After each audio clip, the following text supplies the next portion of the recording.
네, 자, 그럼 시작해도 될까요? 네, 반갑습니다. 저는 장애인 푸른하우성 센터에서 대표를 맡고 있고요.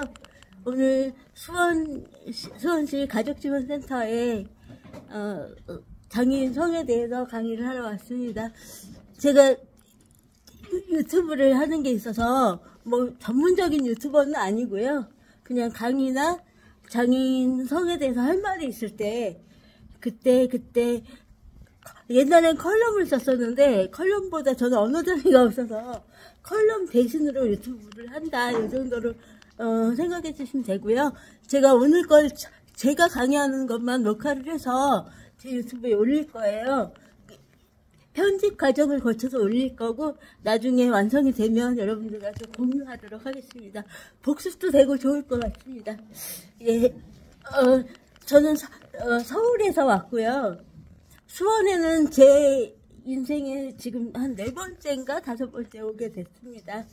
수원 올 때마다 참 멀다라는 생각이 드는데, 서울도 제가 수원하고 정반대 방향인 의정부 쪽에 살아요. 그러니까 노원구, 노원구에서도 끝에 살아서 올 때마다 멀다 하면서도 예? 지하철만 1시간 40분 정도 걸리고, 제가 오려면 지하철 타고 오는데 1호선 한 번에 오긴 해요. 근데 지하철 타기 위해서 전동 휠체어로 한 20분 정도 가서 왜냐면 창동역에서 갈아타야 되는데 거기가 리프트라 그냥 휠체어로 한 번에 타는 게 편해서 총 따져보면 여기 수원역에서 여기까지 장애인 콜택시 합하면 한 3시간 걸리나? 그래요.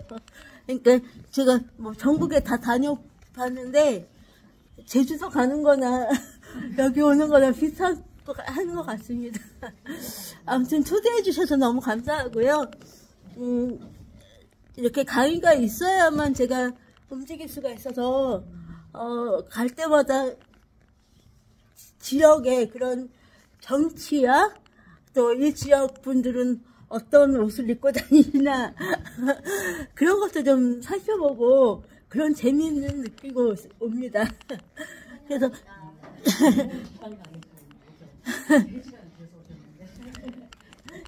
저도 이제 여러분들한테 최대한 제가 갖고 있는 노하우, 지식 이런 걸 드리고 가도록 할 거고요. 여러분들도 저를 뽑아먹으시면 저도 보람될 것 같습니다. 일단 여러분들이 상담을 하고 계신다고 해서 예경 선생님한테 들었을 때, 그 얘기 들었을 때 제가 다른 강의보다 엄청 부담도 되고 신경도 쓰이고 저도 또한 한 단계, 몇 단계 성장할 수 있는 기회가 되지 않을까 짐작했고요. 그런 시간이 됐으면 좋겠습니다. 저랑 좀 비슷한 연령대시지 않을까 싶어요. 나이를 공개하자 이런 건 아닌데 저부터 말씀드리면 제가 74년생이에요. 그래서 비슷하시죠? 선생님 혹시 아래시면 제가 실례인 것 같고. 6입니다. 네? 띠동갑이시네요. 호랑이띠. 그렇죠? 예, 반갑습니다. 띠동갑이 제 또래라고 그랬으니까. 호랑이띠 여자가 많이 없더라고요. 예, 특히 제 나이는 좀 드센 호랑이띠라고 해요. 그래서 별로 그때는 이제 애를 가려서 낳는 그런 시대라서 가려서 낳나 봐요. 여자가 별로 없더라고요. 어차피 이제 그런 시대 얘기가 나왔으니까 제가 곁들여서 말씀드리면, 저는 선생님들은 아시겠지만 내성마비 장애예요. 내성마비라는 게 운동신경을 다쳐서 걸리는 병이 아니라 걸리는 장애인데, 저는 이걸 유전성이라고 하지 않고 유전적인 거는, 그러니까 선천적이라고 하죠.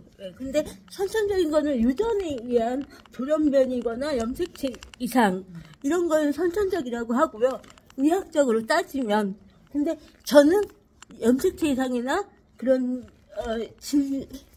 무슨 유전적인 건 아니니까 후천적이라고 봐야죠. 그런데 미숙아였어요. 7개월 좀 넘어서 얘 태어났고, 태어날 때 개인 병원에 가서 분만을 하셔서 제가 1.8kg였어요. 지금 많이 건강해진 건데 굉장히 약하게 태어나서 뇌에 산소 공급이 안 됐다고 해요. 그리고 나서 애가 응애하고 울어야 되는데 그게 울질 않으니까 뇌에 산소 공급이 안 된 거죠. 그래서 의사 선생님이 저를 그냥 버리라고 했대요. 못 산다. 정말 쓰레기통에 옆에 버려놨대요. 쓰레기통에 넣진 않으시고 버려놨는데, 그때는 이제 선생님이 그러시니까 못 살겠다 판단하셔서 부모님 버려놨는데, 간호사가 꿀물을 먹여봤더니 그래도 숨은 쉬니까 한번 먹여보자 해서 먹였더니 잘 빨아먹어서 엄마 옆에 갖다 놨더니 젖을 잘 빨아먹더래요. 살려고 그랬나봐요. 그래서 의사는 저를 죽이려고 했고 간호사가 살린 셈이죠. 그래서 데려다가 키우셨다고 하더라고요. 이렇게 시대적으로 장애라는 게 인식이 제대로 안 돼 있던 시대인데다가 서울에서 태어나긴 했지만 개인 병원이기 때문에 인큐베이터나 이런 데 혜택을 못 본 거죠. 그리고 뇌성마비 이런 장애에 대한 분류도 인지를 못하셨고, 부모님도 또 의사분도 인지를 못하셨기 때문에 가장 취약한 계층 중에 하나로 태어난 거죠. 이거는 좀 계층이라는 건 장애라고, 여성 장애인이라는 게 취약한 계층이지만 또 좀 집이 저희보다 더 부잣집이거나 여유가 있다거나, 또 제 친구들 중에 종합병원에서 태어난 경우는 인큐베이터에 들어가서 저보다 훨씬 장애가 경증이거나 이런 게 차이가 있죠. 지금은 많이 평준화가 됐다고 생각해요. 제가 아주 많이 산 것도 아니고 아주 적게 산 것도 아니잖아요. 시기가 애매하잖아요. 근데 그 중간 세대라서 그 장애인 선배라고 해야 될까요? 저보다 나이가 있는 장애인 선배님들은 오줌으로 목욕도 해보고 각종 미신 같은 것도 많이 해보셨다고 해요. 거기서 우리가 느낄 수 있는 게 장애라는 거에 대한 인식을 알 수 있죠. 그래서 저는, 그리고 배경이 아버지가 저를 키우셨고 어머니가 직장 생활을 하셨어요. 그러니까 여자는 이래야 된다, 남자는 이래야 된다를 좀 인지를 좀 자유롭게 인식을 하면서 자랐죠. 그래서 80년대에 어머니가 직장을 다니셨으니까 그때는 매우 드문 일이었어요. 맞벌이 부부도 흔치 않은 시대니까요. 그리고 아버지가 저 목욕시켜주고 다 하시니까 남녀에 대한 게 아니라 그냥 보호자였죠. 아버지가 지금 얘기하시면은 저한테 하시는 얘기가 아버지 그림자만 안 보여도 울었다고 해요. 그러니까 부모님과의 애착 관계가, 내가 약자이니까, 내가 몸을 못 움직이니까 자연스럽게 형성이 됐다고 보여져요. 지금 생각하면. 그러니까 늘 제 주변에는 사람이 있어야 되는 거죠. 내가 유사시에 위험이 닥치지 않더라도 저는 늘 위험한 거죠. 어렸을 때, 지금도 생각해보면 어렸을 때 병원에 자주 갈 거 아니에요? 아무래도 진단이나 정기적인 검사를 받으러 가면, 예전에는 장애에 대한 인식이 병원에도 없으니까 침대에 그냥 올려놔요. 나이가 7, 8살쯤 되면 올려놔도 상관없겠다 싶은 거죠. 더군다나 저 같은 경우는 사기 내성마비라고 많이 그래요. 대부분 내성마비 분들이 안면장애, 언어장애를 동반하는데, 저는 가만히 있으면 그냥 멀쩡하게 보이니까, 장애가 없어 보이니까 그냥 앉혀놓고 내버려둬요. 그리고 진료할 때 부모님 계시면 의사 선생님 불편하니까 나가시라고 그래요. 그럼 저는 밑에 바닥에서 좀 많이 뜬 상태로 침대에 난간 없이 앉아있으면 그게 굉장한 공포예요. 떨어지면 머리부터 떨어질 것 같은데 그때 부딪힐 게 상상이 되니까 두려운 거죠. 그러니까 병원에서도 저를 장애인의 특성을 인지를 못한 거죠. 그냥 비장애인처럼 대한 거라, 지금도 장애인분들이 산부인과라든지 그런 데 가면 의사 선생님들이 깜짝 놀래거나 애에 대한 얘기를 한다거나 그러면은, 그냥 낳지 말라고, 둘이 잘 살라고 그런 경우가 하다고 해요. 하물며 지적장애인분들이 가시면 더 하겠죠. 그래서 장애인은 저 같은 장애도, 저 같은 케이스도 대화도 되고, 어느 정도 제 의사를 피력할 수 있는 저 같은 경우도 수동적으로 살 수밖에 없는데, 지적장애인 분들 같은 경우는 더 그렇겠죠. 부모님이 대신 얘기해 준다거나, 부모님의 결정, 또는 선생님들, 사회복지사, 전문가들에 의해서 삶의 결정이 되겠죠. 그래서 제가 지적장애인 부모님들 대상 강의를 가보면, 우리 애는 문제라고, 성이 문제가 있다고, 이제 자위행위도 하고, 자위행위라고도 안 하세요. 고추 만지고, 막 드러눕고, 생리대를 막 흔들고 다니고, 여성장애인, 지적장애인 같은 경우는 막 복지사 선생님들 자꾸 안 놔주고, 막 가서 껴안고 이런다고. 그러니까 그게 장애인의 성은 문제다. 내가 그래서 그걸 관심을 안 갖도록 해야 되지 않겠냐. 다른 데 운동을 시킬까, 뭐 다른 취미를 갖게 해줘야 되냐, 이런 걸 고민을 많이 하세요. 근데 이런 고민조차도 강의 때는 얘기를 잘 안 하세요. 그냥 나만 이 얘기하면 이상한가, 내 알만 유별난가, 이런 생각을 하시죠. 제가 강의 끝나고 가려고 하면은 그때 붙잡고서, 선생님 우리 애 가요. 그래서 감사를 더 주시면 하겠다고. 근데 그게 성이라는 게 들어가면 꼭 그러세요. 만약에 성자가 빠지고 다른 고민을 얘기하시라 그러면 그 앞에서 하셨을 거예요. 근데 성자가 들어가면 내가 얘기하면 안 되는 거, 우리 애만 문제인 거, 이렇게 생각이 들죠. 또 하나는, 이건 언론에 많이 나오는 건데, 지적장애인 분들이 시설에 있거나, 좀 열악한 환경, 지방에 어떤 마을에 있거나 방치된 상태로 놓여졌을 때, 그 마을 자체가 성폭력이 되는 그런 경우가 언론에 많이 노출돼요. 그러니까 그런 걸 보면서 보는 분들은, 저거 지적장애인 성은 문제가 있구나. 가해자와 피해자의 입장에서 성을 바라보는 거죠. 장애인 성 자체를. 그런데 제가 한 15년 전부터 장애인 프리나우성을 하고 있는데, 그때부터 얘기했던 게, 장애인의 성은 일회성 강의나 그런 걸로 되지 않고 인생 전반에 걸친 성이 삶이 될 수 있게끔 해야 된다. 그래서 전문 장애 유형별 맞춤 상담사나, 장애가 다 다르기 때문에, 또 사람이 다르니까도 있지만 그것까지는 아니더라도 유형별 특성에 맞춘 상담사는 있어야 한다. 그렇게 해서 상담소를 만드는 게 제 꿈이에요.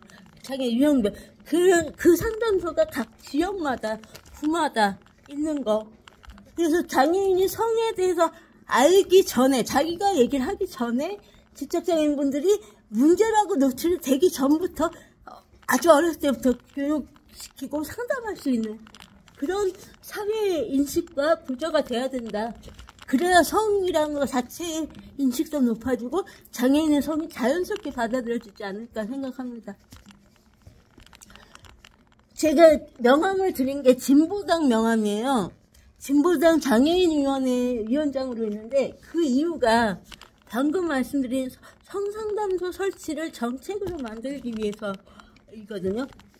이렇게 성상담소를 만드는 게 개인의 후원이거나 그냥 시에선 구에선 뭐 이렇게 받아서가 아니라, 개별적으로 할 게 아니라 국가에서 장애인성을, 국가가 이걸 케어해야 된다. 국가에서 사회적인 안전망을 구축해야 된다. 라는 인식이 되어지려면 예산이 책정이 돼야 되거든요. 그래야 신경을 쓰는데, 지금은 장애인 하면 의식주, 치료, 활동보조, 이거에 딱 국한이 돼 있으니까 성을 사치고, 2차적인 문제고, 그냥 본인이 알아서 해야 되는 것, 이렇게 인식조차 흘러가는 거예요. 그렇게 되면 장애인이 결혼을 할 꿈도 못 꾸고, 결혼 전에 결혼하려면 어떻게 해야 되죠? 사람을 만나야 되죠. 그러면 어떻게 돼요? 부모님이 아니 남자친구 여자친구 뭐 특히 장애인분들 중에도 동성애도 있어요. 그걸 인정할 수 있는 사회가 돼야 되는데 일단 사람 만나는 것부터 차단시켜버리니까. 근데 그걸 부모님한테 뭐라고 할 수는 없죠. 사회 구조가 그렇기 때문에. 그래서 사회 구조를 바꾸기 위해서는 그런 정책이 필요하다라는 제가 판단해서 정치에 참여를 하게 된 거예요. 이 당사자가 주장을 하지 않으면 선생님들이 아무리 그거의 필요성을 느끼더라도 당사자가 그 주장을 해야지만 감수성이 제대로 반영이 되고 또 목소리를 들어주지 않을까. 그래서 그걸 계속 주장을 하고 있습니다. 진보당이라는 게 언론에 많이 안 나와서 여러분들 존재감이 좀 없을 거예요. 혹시 진보당이라고 들어보셨어요? 알고 계세요? 정의당하고는 다른 거고요. 정의당에서, 그러니까 옛날에 민주노동당에서 정의당하고 이렇게 갈라진 거고요. 2012년도에 통합진보당이라는 제3야당까지 됐다가 제가 그때 비례후보 7번이었는데 6번까지 되고 제가 안 됐어요. 그래서 그런 당에서 좀 많이 국회의원도 나오고 장애인 당사자가 정치를 함으로써 이런 목소리들이 반영이 되면 성상담소 성이 자연스럽게 인식되는 사회가 되지 않을까. 저는 정치를 하는 목적이 오로지 장애인 성을 정책화하기 위해서입니다. 여러분들이 현장에서 상담을 하시니까 저보다 현실적인 문제는 더 많이 아실 거라고 생각이 드는데, 일단 저는 활동보조인 제도가 그 성비가 안 맞아서 생기는 문제들이 많다고 생각해요. 예전에는 활동지원사 그 강의를 할 때 제가 꼭 한 챕터를 했었어요. 근데 장애인 성이 처음엔 이슈화 되다가 오히려 점점 뒤로 밀리더라고요. 그래서 지금은 그 챕터가 아예 빠졌는데, 장애인 성의 그 지금까지의 역사를 좀 말씀드리고 갈게요.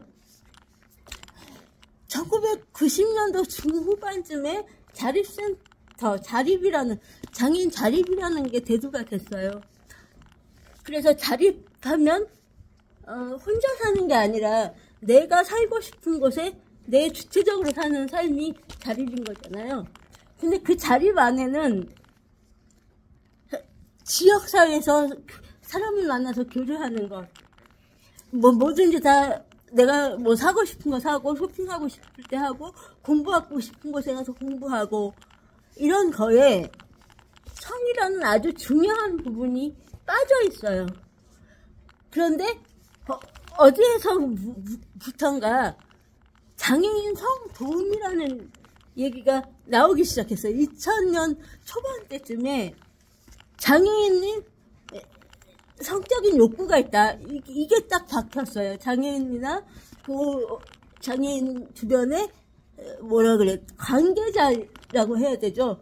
복지사분이나 활동가분들, 혹시 전장현 아세요? 전국장애인 차별철폐연대. 거기서 일하는 활동가분들이나 여러 단체들 많죠. 운동단체가 됐든 보수단체가 됐든 그런 단체들에서 장애인 성욕구 있다까지 논의되고, 그 다음서부터는 뭔가 체계적인 발전이 없었죠. 그러다가 2000년대 초반에 막 우후죽순으로 장애인 성은 권리다라는 게 계속 대두가 됐어요. 그래서 저도 그때 어떤 다른 분이 장애인 성에 대해서 같이 하자라고 제안하셔서 입문을 하게 됐는데, 그때는 너무너무 장애인 성도우미가 강해가지고요. 장애인 성도우미를 국가가 해야 된다. 장애인은 불편하지만 나가서 사람을 만날 수 없고, 그렇지만 성적인 요건은 보장을 해줘야 된다. 그러면 어떻게 해결을 해야 되냐? 돈도 안 들이고 성도우미가 와서 자기 성욕을 풀어줘야 된다. 이렇게 결론이 가게 된 거죠. 그러면 지금 얘기 들으시면 고구마 먹듯이 답답하시죠? 뭔가가 그렇게 가면 안 될 것 같죠? 왜, 뭔가 그렇게 가면 안 될 것 같으실까요? 여기에 성이라는 거에 완전히 빠져버리고 성욕구만 들어간 거죠. 성욕 해소. 그러면 그냥 겉으로만 보기에는 와, 그거 대단히 장애인 성을 권리를 인정하는 거네. 와, 그거 되게 좋다. 이런 주장이 남성 장애인들 위주로 나왔어요. 그것도 내성마비들, 장애인 부류로 따지면 주로 내성마비인들. 배경이 내성마비인들이 좀 가장 열악하긴 해요. 중도장애이신 분들, 척수장애이신 분들은 사회생활을 어느 정도 해서 사회에 대한 그 욕구에 대한 그 충족을 다른 데서도 하시거든요. 그리고 결혼하시거나 연애하시는 그런 것도 활발한 게 척수장애인 분들이 활발하세요. 근데 아까도 말씀드렸다시피 내성마비는 안면장애, 언어장애를 동반하기 때문에 비장애인과 장애인 간의 괴리감이 좀 많이 느껴져요. 그런데다가 주로 어릴 때 시설에 보내주는 게 내성마비예요. 3살 이전에 미숙하거나 저같이 미숙하거나 또 황달에 걸렸다거나 이런 거에 의해서 내성마비가 걸리기 때문에 3살 이전에 걸려서 부모님들이 감당을 할 수가 없다. 그러면 시설로 보내진 거죠. 그래서 내성마비나 지적장애인들이 시설에 많게 되는데 그렇기 때문에 사회와의 소통을 해본 경험이 없으신 거죠. 내성마비인들은. 그런데 자립생활이 도입되면서 타일시설화, 시설에서 나가자. 그래서 나오는 것까지는 했어요. 그러면 나와서 이제 사회를 배우기 바쁘죠. 그런데 거기에다 그 배우기 바쁜 와중에 성적인 권리가 들어가 버리니까 체계가 아무것도 없는 거예요. 백지 상태에서 성적인 욕구만 들어간 거죠. 그런데 주로 탈시설 하신 분들이 2000년대 초반에 40대 분들이시니까 성적인 어떤 막연한 가치관은 생성이 돼서 나오세요. 그러니까 성적인 고집은 있으신 거죠. 그러니까 성도우미가 굉장히 해결책인 것처럼 계속 주장을 하시게 됐고 그때쯤 오아시스라는 영화가 나왔어요. 혹시 선생님은 생소한 느낌이신데 오아시스라고 다른 분 좀 보셨어요? 선생님은? 간단하게 설명드리면 주인공이 문설이고 여자 주인공이 문설이고 남자 주인공이 설경구인데 문설이가 내성마비 장애인으로 나와요. 내성마비 장애인이 오빠 집에서 세연이랑 같이 사는데 외출도 못하고 또 하나 열악한 게 내성마비는 인지적으로 떨어지진 않잖아요. 그러니까 욕구가 굉장히 많죠. 사회와 소통하고 싶은 욕구, 사람이 갖고 있는 기본적인 욕구 있죠. 명예욕, 많죠. 그게 다 있는데 세상과 차단시켜 놓은 거니까 아마 그 집이 단독주택에 계단이 있는 집으로 아마 그렇게 나와요. 그래서 외출을 못하는 걸로 나오는데 그러던 어느 날 설경구가 그 전과자예요. 그냥 양아치처럼 사는 사람인데 도둑질을 하러 그 문설이 집에 갔다가 우연히 그 문설을 발견하게 되고 성폭행을 시도를 해요. 근데 완강히 거부를 해서 성공을 못하고 나오게 되는데 그 과정을 문설이가 오빠한테 설명을 해서 일어나게 되는 그런 일들이에요. 근데 나중에는 둘이 사랑이다. 문소리도 남자를 접해본 게 처음이라 이게 사랑인지 폭행인지는 좀 구분을 못하는 걸로 묘사가 돼요. 그게 장애인성의 성을 드러낸 최초의 우리나라 영화죠. 그런데 이거를 여성장애인 쪽에서는 굉장히 반발이 심했어요. 성폭행을 어떻게 사랑으로 미화를 하냐. 예, 물론 그런 면이 있죠. 거기에 대해서는 저는 뭐 영화가 나온 거에나 뭐 영화 내용에 대해서는 비판할 수 있겠지만 영화 자체가 장애인 성을 다뤘다는 최초의 의미 정도는 굉장한 거라고 생각해. 그때 그 문소리가 연기했던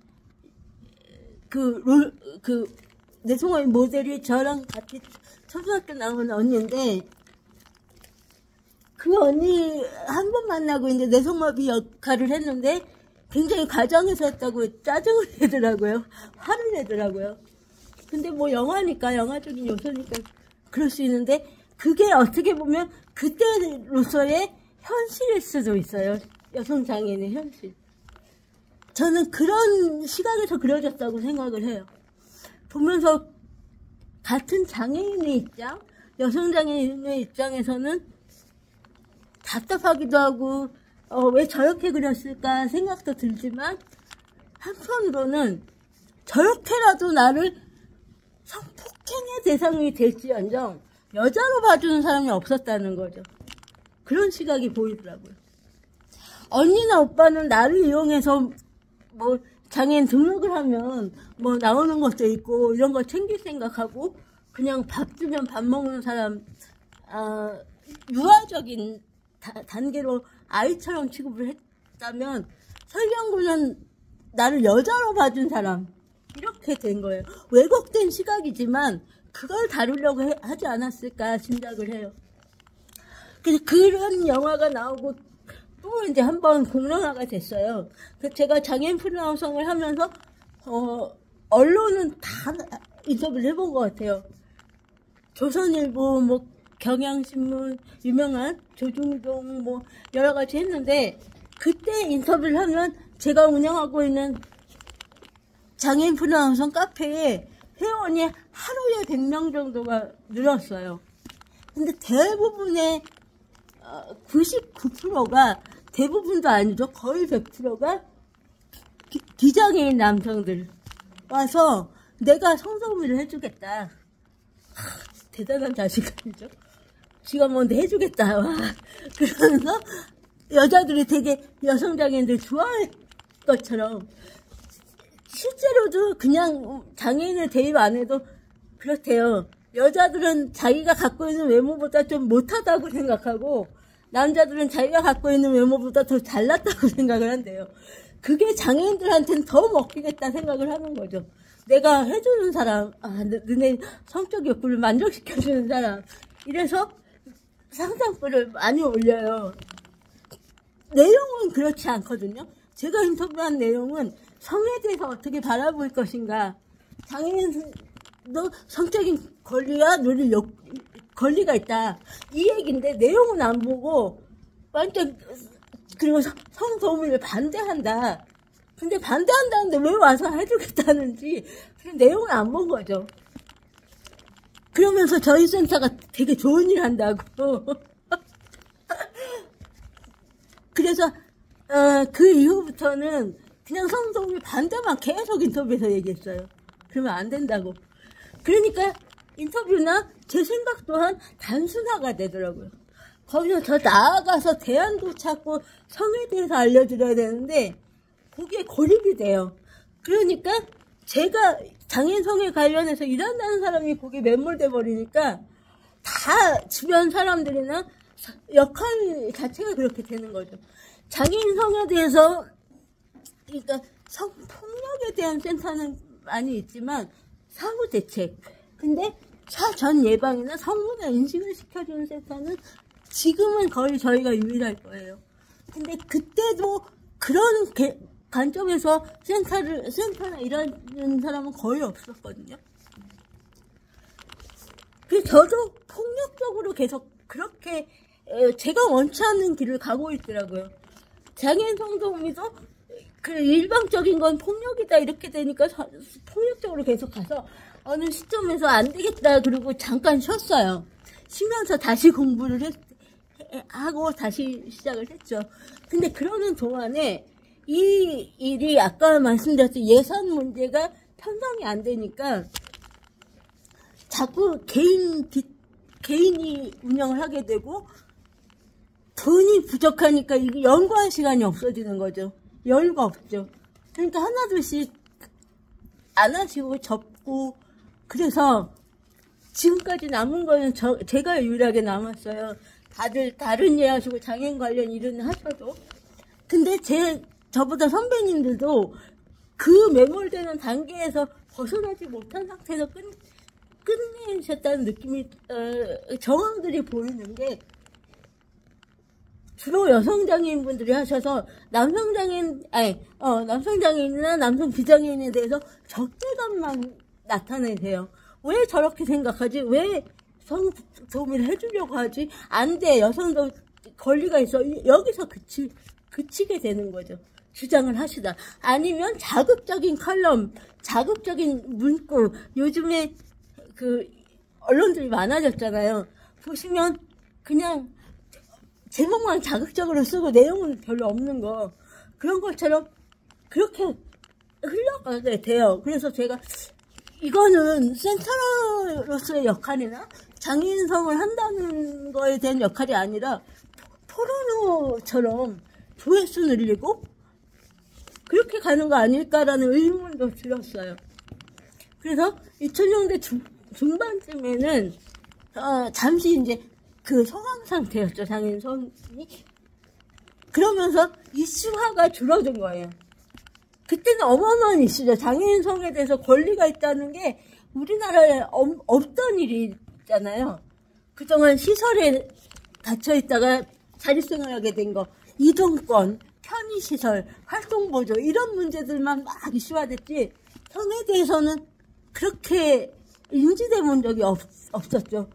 그런데 그렇게 자극적인 거에서 성도우미도 뭐 주장했는데 안 되지. 그러니까 소강 상태로 접어든 거예요. 제가 일을 하게 된 계기는 구성애 선생님 아시죠? 구성애 선생님, 제가 그냥 선생님이라고 해서 구성애 씨가 한참 이제 잘 나가실 때 90년대 중반쯤에 저희 가족이 한 명이 찾아갔어요. 구성애 선생님 갑자기. 그래서 장애인성에 대해서 강의를 해달라고 했대요. 무슨 배포를 그랬는지 모르겠는데, 그랬더니 구성애 씨가 진취적이셨던 게 뭐냐면, 그때 장애인성 파트를 뿌리고 계셨대요. 그런데 역시나 장애인 당사자는 없고, 전문가 집단들, 복지사 선생님, 또 성상담가, 의사, 이렇게만 구성을 하고 있어서, 그냥 장애인들, 제가 장애인 한 100명 정도 되는 모임의 회장을 하고 있었을 때라, 그 모임에 와서 강의를 한번 해달라고, 그냥 그렇게 돼서, 어떻게 무료 강의가 됐어요. 얘기가 잘 돼서. 그분이 무료 강의를 잘 안 하시는데, 왜냐면, 무료 강의가 우리나 좋지, 또, 퀄리티나 이런 거에서 떨어질 수도 있고, 자기도 안이하게 생각할 수도 있어서, 꼭 돈을 받는다고 하시더라고요. 그만큼 신경을 써야 되니까. 돈이 문제가 아니라. 아무튼, 그때는 돈이 없었을 때라 무료 강의를 하셨는데, 그 장애인성이라는 타이틀을 거니까 장애인들이 엄청나게 많이 와서, 이런 생각 처음 해봤다고. 그동안 그냥 어린아이처럼 살다가 나도 성을 누릴 수 있는 사람이구나를 처음 알았다. 그래서 제가 구성희 씨 강의가 끝나고 나서 그런 반응을 바로 느꼈어요. 바로 느껴서 선생님 구성희 씨 가시기 전에 저기 장애인 쪽도 계속 해주시면 안 되겠냐. 그랬더니 회장님 저는 못하겠다. 회장님이 하셔라. 그래서 저는 성에 대해서 전혀 모른다. 공부도 안 해봤고 관심도 없다고 그랬더니 그때 아주 중요한 포인트를 짚어주셨어요. 나는 성에 대해서는 전문가지만 장애인 당사자는 아니지 않냐. 당사자가 해야 절실하게 들린다. 그래서 회장님이 꼭 해야 된다 그러고 가더라고요. 제가 더 붙잡을까봐. 그 이후로 구성희 씨하고 저하고 인연이 돼서 그러면 제가 카페라도 한번 해보겠다. 그냥 음지에서 말고 양지에서 얘기하는 거는 한번 해보겠다 해서 시작을 했어요. 그래서 구성희 씨한테 계속 어드바이스 들으면서 그러니까 상담을 하게 되더라고요. 그 카페 회원들이. 주인장한테 상담을 하니까 저도 뭔가 주인장으로서 답변을 해줘야 되잖아요. 근데 제가 문외한이면 거기에 대해서 괜히 답변을 해줬다가 그 사람의 인생이 좌우될 수도 있는 문제라서 그때서 막 책 찾아보고 공부를 했죠. 근데 외국에 장애인 전문 서적은 아니지만 어떤 한 단락의 장애인성만 다룬 책이 있더라고요. 그래서 그 책을 사서 본 게 성에 대해서도 그 개념이 잡혔고 되게 재밌더라고요. 하면 할수록. 그래서 시작하게 된 게 2000년대 초반이었고 그때는 그냥 모임이었어요. 근데 그때 또 한참 이슈가 됐던 게 뭐냐면 저희 센터가 그 듀오 아시죠? 그 남녀 매칭해주는 업체, 결혼 전문 업체 그런 걸로 생각하셔서 장애인성 하니까 본인들 연결시켜주는 남자 여자 매칭시켜주는 센터인 줄 알고 미팅을 한번 해보자 해주라고. 그래서 처음에는 이제 지인들이 하겠죠. 제 지인들이 해서 네가 알아서 해. 왜 나한테 그래. 그랬었어요. 이건 사담이죠. 저도 전문가로서의 인식이 없었던 거죠. 그러다가 하도 요구가 많으니까 제가 아는 비장애인 장애인 모으고 카페에 공지를 내서 모임을 한번 해봤어요. 그래서 그때 또 TV에서 2000년대 초중반 때 무슨 TV에서 짝이라든지 뭐 천생연분이라든지 예능 프로그램 잘 안 보시나 보다 선생님. 공부만 하셔도 아니 모르는 척 하시는. 그리고 왜 강호동이 MC하고 연예인들 나와서 커플 맺고 인제 아시는 척. 그래서 저한테는 가식하셔도 안 돼요.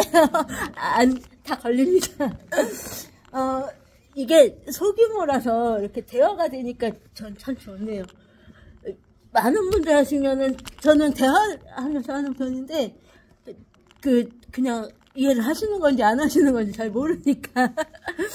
그래서 그런 데서 모티브를 따와가지고 저도 처음 하는 거니까 쫙 바꿔가면서 대화 나누는 시간 주고 저 경복궁이나 이런 궁에서 한번 해봤어요. 그런데 그게 비장애인의 대화, 장애인의 대화가 좀 특성이 다른 걸 제가 그때 느꼈거든요. 장애인은 내 위주로 얘기를 해요. 내가 불편하니까, 내가 이러니까 내가. 근데 비장애인은 장애인한테 베풀어주도 얘기를 해요. 그래 해줄게. 그런 이제 전체적인 관점이 그거예요. 중요 관점이. 그래서 결국에 뒤풀이까지 갔는데도 비장애인끼리 얘기하고 장애인끼리 얘기하고 나중에 남는 게 없는 거죠. 그렇다고 꼭 커플은 맺어지진 않더라도 친구도 할 수도 있고 계속 관계를 유지할 수 있는데 딱 단절인 거예요. 그게 뭐 한두 번에 해서 그렇게 제가 결론을 얻은 게 아니고 반복해서 해봤어요. 이렇게 말하면 좀 그렇지만 실험을 해봐야 되니까. 근데 겪을수록 그게 사회성이나 대화 방법에 있어서 계속 걸리더라고요. 그렇게 되면 나중에 저한테만 의지를 하게 돼요. 양쪽에서. 제가 뒤풀이도 일부러 한 게 술 한잔 들어가면 얘기가 좀 자연스러워지지 않을까. 서로에 대한 이해가 좀 넓어지지 않을까 했는데, 거기 가서도 장애인들은 경증장애인이어도 고기 굽거나 이런 반찬을 놓는다거나 그런 걸 전혀 안 해요. 안 하고, 왜 기본적인 사회생활에서의 예의 같은 게 있잖아요. 연령별로 또 해야 되는 것들, 눈치껏 해야 되는 것들, 이런 걸 전혀 몰라요. 그러니까 그런 데서 대화에 단절이 생긴다. 그러면 이렇게 되면 남녀 연애부터가 안 되는데 성까지도 갈 수 없고, 이것도 성에 포함이 되는 거기도 하고요. 권리를 누리려면 이게 첩산중이겠구나, 이런 생각이 들더라고요. 그렇게 되니까 아니나 다를까 비장애인 친구들은 또 저한테만 얘기하고, 장애인 친구들은 또 저한테만 얘기하고, 그런 결과 같아요. 그게 지금까지도 장애인들이 어떤 자기가 해야 되는데 안 하는 게 있어요. 그런 걸 다 벗어났을 때, 사회성을 길렀을 때, 비장애인이나 장애인끼리도 마찬가지고, 비장애인, 다른, 자기와 유형이 다른 장애인, 이렇게 점점 발전이 되는 거지, 장애라서 안 돼. 나는 장애니까 비장애인이나 다른 사람이 싫어할 거야, 이렇게 그냥 차단시켜버리죠. 다시 고립이 되죠. 그런데 저는 보시다시피 아까 화장실도 도와주셨죠? 먹는 것도 다 먹여줘야 되고요. 중증장애예요, 제가. 근데 친구들이 많아요. 친구가 많아야지 되겠다고 제가 결심한 이후부터, 왜 많아야 되냐면, 저 다 해줘야 되니까 인간적으로라도 좋게 비춰야 된다. 제가 뭐 활동하다 돈을 줄 수도 없는 거고, 이것까지는 1,000원, 2,000원 정해줄 수도 없는 거고, 사회 속에서 살아야 되잖아요, 사람이. 그러려면 대인관계가 좋아야 된다. 저를 싫어하면 장애고 뭐고, 장애라서 싫은 게 아니라 제가 싫어지면 안 되겠다 생각을 해서 유머 관련 책도 많이 봤고요. 저 같은 경우는 좀 그런 타고난 운은 좋아요. 부모님이 저한테 굉장히 잘 지도를 해주셨거든요. 그런데다가 가족이 또 화목하고 이래서 대화 같은 게 안정적이고 성격이 안정적으로 잘할 수 있는 환경이었어요. 그리고 초등학교도 선생님도 혹시 연세 제한을 들어보셨어요? 연세 초등학교? 그때 제가 자랄 때 80년대에는 장애인 학교가 3군데밖에 없었어요. 주몽도 나중에 생겼고, 36 명회, 연세 그렇게 있었어요. 다른 데는 들어보셨어요? 36이나 예, 명예학교라고도 있었고요. 초등학교 있는 데가 거의 서울에서도 한두 군데 있을 것만 뺐는데, 제가 다니는 학교가 연세대학교 부설초등학교였거든요. 거기가 사립초등학교예요. 근데 이렇게 얘기하면 연령대 비슷하니까 아시겠구나. 리라 초등학교 아세요? 예, 굉장히 부유한, 거기 선생님 한번 하고 나면 집 생기고 막 그런다고 들었어요. 근데 장애계 리라 초등학교였어요, 제가 다니는 곳이. 엄마가 잘 버셔갖고 저를 데리고 다니는 언니 따로 있었고, 집에서 일하는 언니 따로 있었고, 그렇게 잘 산 데다가 아버지가 저에 대해서 굉장히 신경을 많이 쓰셔갖고, 연세자원에 저는 지금은 없어졌는데 빠른 년생이에요. 7살 때 초등학교를 들어갔어요. 근데 들어가서 보니까 저랑 1학년이 똑같은데 연령 차이가 10살 이상 차이가 나고, 대부분 거기는 다 제가 초등학교 때 살던 그런 경제가 여유로운 집 자제분들이라 그러죠. 도련님 해야 되는 그런 집들, 그런 집안들인데도 연령 차이가 많이 났어요. 왜냐하면 장애는 그때는 언제 죽을지 모르니까 후적신고를 늦게 하고 학교를 보낼 생각을 안 하신 거죠. 그 초등학교를 다니면서 엄마 기사, 어떨 때는 기사가 데리러 오고, 옛날에 슈퍼살롱이라는 차 아세요? 슈퍼살롱, 무슨 콩코드, 그건 기본이었어요, 오는 애들. 그러니까 지금으로 말하면 완전 세단이죠. 지금 뭐라고, 체험일? 뭐 그런 정도인데, 차에 대해서도 잘 예, 대부분 잘 모르시죠? 스텔라는 혹시 아시려나? 옛날 차라서. 아무튼 아주 부유층, 상류층 자제분들이 때라 저희 집은 그때 중산층 정도였었고, 근데 그래서의 얻은 것들이 뭐냐면, 그리고 거긴 지적장애 학생은 못 가고 IQ가 어느 정도 이상 돼야 들어갈 수 있는 그런 커트라인이 있었거든요.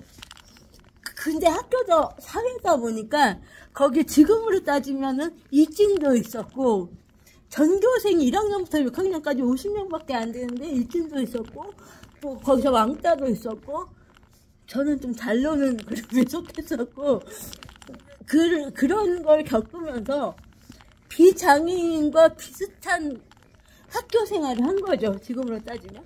근데 대부분의 장애인분들이 그런 환경을 못 겪고 시설로 바로 가거나 이러니까, 이러다가 나오니까 사회성이 떨어지죠. 당연히 떨어지죠.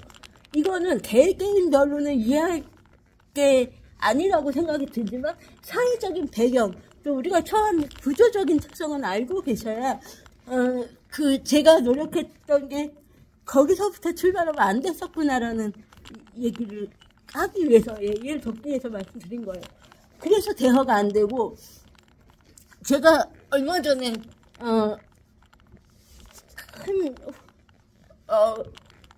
대한 성학회라는 곳이 있거든요. 성학회에 제가 작년까지 학술이사를 했었어요. 거기 한 축계학회 1년에 2번 있는데, 한 번에 한 200명 정도 모이는 곳이에요. 거기 장애인 한 분이 오셨는데, 언어장애가 좀 심해요. 활동보조인한테 물 갖다 달라고 그러고, 조금 있다 빨대 갖다 달라고 그러고, 또 조금 있다 뭐 책자 집어다 달라고 그러고, 그래서 제가 한참 동안 봤어요. 그게 왜 제 눈에 띄었냐. 한 동선에 충분히 해달라고 그럴 수 있는 거거든요. 한 번만 생각하면. 근데 뭐 갖다 주고, 활동보조가 안 주려고 그러면 또 시키고, 안 주려고 그러면 또 시키고. 그게 권리와 의무와 대인관계가 다 따로따로 노는 거죠. 제가 장애인 성을 이해를 돕기 위해서 지금 다른 예를 드리는 거예요. 연관시켜서 생각하시면 돼요. 물 갖다 달라고 할 때 빨대도 같이 얘기하고, 오는 길에 책자도 갖고 올 수 있거든요. 근데 비장애인은 내가 고용한 사람, 그 활동보조는 내가 고용한 사람. 그러니까 내가 하라는 대로 해야 내가 밑바탕에 깔려있는 거죠. 그 밑바탕은 왜 있냐. 내가 약자로서 살아온 삶이 있거든요. 억압당해오고, 그걸 내가 페이를 주니까 당당하다고 생각을 하는 거죠. 권리라고. 그런데 제가 전동기차를 타고 뭐 집회라든지 전장현 그 집회를 가면, 활동지원사가 됐든 뭐 친구가 됐든 활동가가 같이 가게 되면 저보고 천천히 가주시네요. 그래요. 자기 걸음에 맞춰서 가주신다고. 그래서 예, 그 당연한 거 아니야. 그러면은 다른 분들은 전동기차 타고 혼자서 막 간대요. 그러니까 그렇게 서로를 배려할 수 있는 지점이 있는데, 그런 지점을 간과하고 넌 나한테 맞춰야 내가 걸린 줄 안다는 거죠. 그래서 제가 지금 지나고 보면 초창기 때 미팅이 실패했던 원인, 제가 바라는 대로 안 됐던 이유가 그런 벽이 있다. 장애인선까지 나가기 전에 대인관계부터가 안 되니까 더 이상 진정이 안 된다. 그게 성에 들어가기 전에 장애인성과 장애인 살아온 역사를 배경을 아셔야 될 것 같아서 설명을 드렸습니다. 이제 50분 했으니까 10분 쉬었다 계속 하겠습니다.